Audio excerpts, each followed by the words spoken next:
Hello and welcome, स्वागत है आपका एग्जाम बट में। मेरा नाम है गौरव और आज की इस वीडियो में हम बात करेंगे एमए इन हिस्ट्री के बारे में और उसमें आए हुए एक सडन चेंज के बारे में, जो कि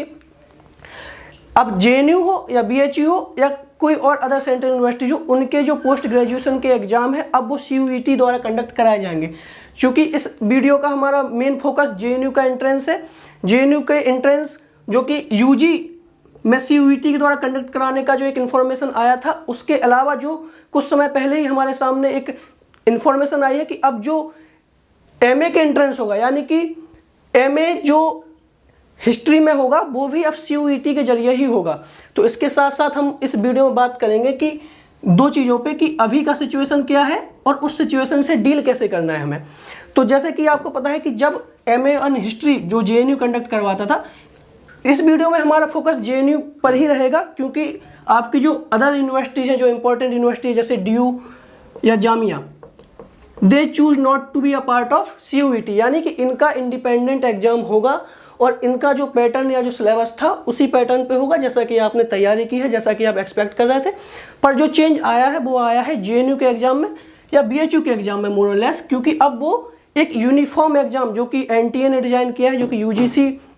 का एजेंडा रहा है कि आपके सामने एक एग्जाम हो, उसके जरिए ही आपको देश की जो अन्य यूनिवर्सिटी है उनमें एक साथ ही एक एग्जाम के जरिए आपको एडमिशन मिले। तो अब इस स्थिति में जो समस्या है वो स्टूडेंट के सामने, क्योंकि जो इन्फॉर्मेशन रिलीज हुई है वो काफ़ी लेट रिलीज हुई है, जैसा कि मुझे भी लगता है, क्योंकि आपके सामने अब समय 1 से 1.5 महीने का ही है उस चेंज को अडेप्ट करने का, कि उस चेंज के साथ जो उसमें और रिफॉर्मेशंस आए हैं उस एग्जाम पैटर्न में, उसके साथ कैसे डील किया जाए। तो अभी स्थिति क्या है कि आपका जो जेएनयू का एग्जाम, यानी जो एमए इन हिस्ट्री जो सीएचएस करवाता था, यानी जेएनयू का जो सेंटर फॉर हिस्टोरिकल स्टडीज़ है, उसके हिसाब से उन्होंने सिलेबस डिजाइन किया था। वो सिलेबस आपको जेएनयू की साइट पे मिल जाएगा, पर मोर और लेस वो जो सिलेबस था वो उन्होंने उसको एंशिएंट, मिडाइवल और कंटेम्प्रेरी इंडिया के साथ साथ वर्ल्ड हिस्ट्री में डिवाइड कर रखा था। वो काफ़ी सिंपल पैटर्न था, आपके सामने भी था।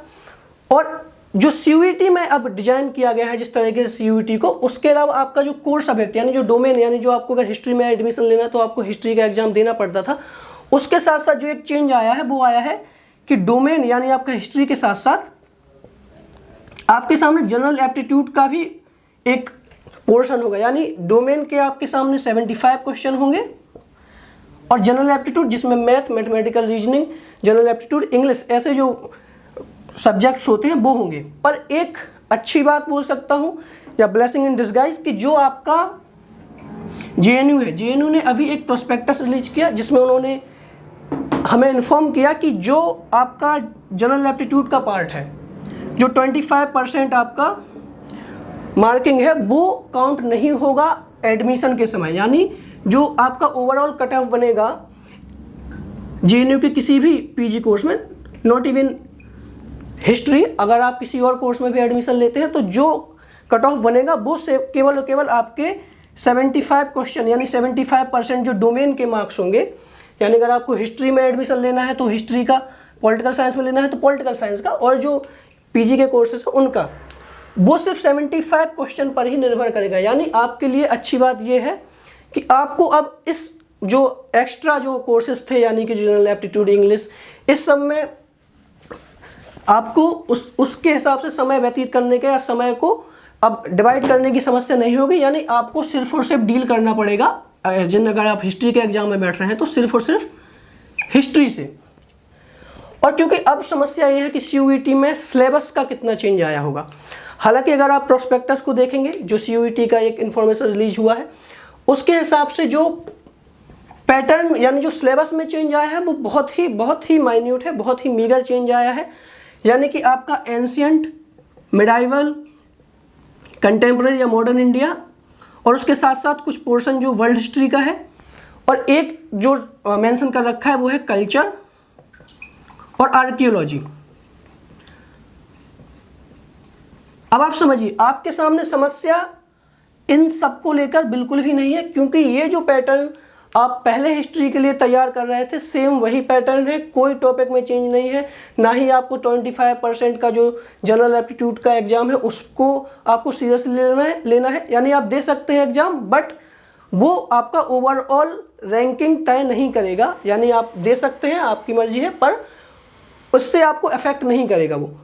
जो इफेक्ट पड़ेगा वो पड़ेगा आपके इस डोमेन सब्जेक्ट से, और वो भी मोर और लेस सेम ही है एज बिफोर, जो कि आपने प्रिपरेशन जिसकी कर रहे थे, जो आप एक्सपेक्ट कर रहे थे कि क्या पूछा जाएगा एग्जाम में, वो सेम और सेम वही होगा। एक पोर्शन जो आर्कियोलॉजी और कल्चर को लेकर क्वेश्चन पूछे हैं लोगों ने कि कल्चर या आर्कियोलॉजी से कैसे क्वेश्चन पूछे जाएंगे, तो मैं उसको लेकर भी आपको अश्योर कर सकता हूं, क्योंकि अगर आप हिस्ट्री का विगतवार यानी क्रोनोलॉजिकल अगर आपने स्टडी करी है, अगर आप कर रहे हैं, तो आप देखेंगे कि कल्चर और आर्कियोलॉजी हिस्ट्री से अलग नहीं है, वो उसके ही पार्ट है, यानी आपको उन पे कोई एक्स्ट्रा एम्फेसाइज करने की ज़रूरत है ही नहीं। कल्चर और आर्ट और कल्चर जिसको कहा जाता है वो मोर और लेस हिस्ट्री का ही पार्ट है। आप कितने भी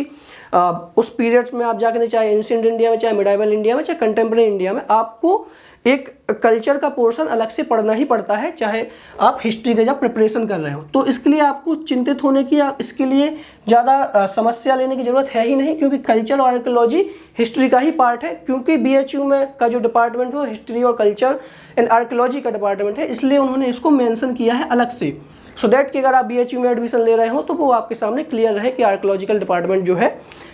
उसका भी यहाँ पे एग्जाम हो रहा है। पर वो क्वेश्चन या उस अलग से कुछ ऐसा नहीं पूछेगा जो आपने हिस्ट्री के प्रिपरेशन के दौरान ना पढ़ा हो। एक समस्या और है, वो है एक स्ट्रक्चरल लेवल समस्या है। वो समस्या एक्चुअली JNU के साथ ज़्यादा है। JNU के साथ आप समस्या बोल सकते हैं, या एक कॉम्प्लेक्सिटी ये है कि JNU जो ऑफ़र करता है आपके PG के कोर्सेज, जो MA जो मास्टर्स ऑफ़र करता है हिस्ट्री में, वो 3 लेवल पे करता है। वो है आपका एक एंशिएंट, दूसरा है मिडाइवल, और तीसरा है मॉडर्न इंडिया, कंटेम्प्रेरी या मॉडर्न इंडिया। और जब JNU अपना एग्ज़ाम इंडिपेंडेंटली लेता था या जो कंडक्ट करवाता था, तो उसमें वो आपसे एप्लीकेशन फॉर्म भरते समय ही आपसे प्रेफरेंस वो फिल करवा लेता था कि आपको जब JNU का एग्ज़ाम दे रहे हैं या उसके बाद अगर आपका एडमिशन हो जाता है तो आपको प्रेफरेंस में कौन सा टाइम पीरियड में आप जाना चाहेंगे। एज इन कि अगर आपको एंशिएंट इंडिया को लेकर अगर परस्यू करना है मास्टर्स, तो आपको पहले ही एप्लीकेशन फॉर्म में उसको फिल करना पड़ेगा कि मुझे एंशिएंट इंडिया में परस्यू करना है अपना मास्टर्स। और ये आप चॉइस बदल भी नहीं सकते थे उसके बाद, अगर आपने एक बार एप्लीकेशन फॉर्म में फिल कर दिया तो आप नहीं बदल सकते। CUET के लेवल पे जो आपने एक यूनिफॉर्म जो आपका एप्लीकेशन फॉर्म था, उसमें उन्होंने ऐसा प्रेफरेंस आपसे नहीं पूछा है कि कैसे उसको डिवाइड करेंगे, क्योंकि यहाँ पे JNU का जो पैटर्न था वो एक एग्ज़ाम कंडक्ट कराता था और यहाँ पे 3 कट ऑफ निकाल देता था उसकी। सपोज कि 80, 75 या 76 अलग अलग कट ऑफ निकालता था कि आपको जिस टाइम पीरियड में जाना है उसका कट ऑफ के अंदर अगर आप स्कोर कर पाते हैं तो आपको एडमिशन मिल जाएगा। CUET के साथ ऐसी व्यवस्था उन्होंने नहीं की है, इसलिए मोर और लेस इसको लेकर एक डाउट है लोगों के मन में या जो स्टूडेंट्स हैं कि उसको कैसे हम डील करें। तो जहाँ तक JNU का सवाल है, वो उसके बाद जब आप CUET का आप एग्ज़ाम में बैठेंगे, आपका डोमेन का जो आपका एग्ज़ाम होगा, आपके उसके लेवल पे मार्किंग होगी, उसके हिसाब से JNU यानी जो सेंटर फॉर हिस्टोरिकल स्टडी है वो 3 कट ऑफ इस पैटर्न पे जारी करेगा। यानी जो आपका 75% CUET का जो डोमेन का सब्जेक्ट है, अगर आप उसमें स्कोर करते हैं तो उसके हिसाब से वो आपसे 3 कट ऑफ वहाँ पे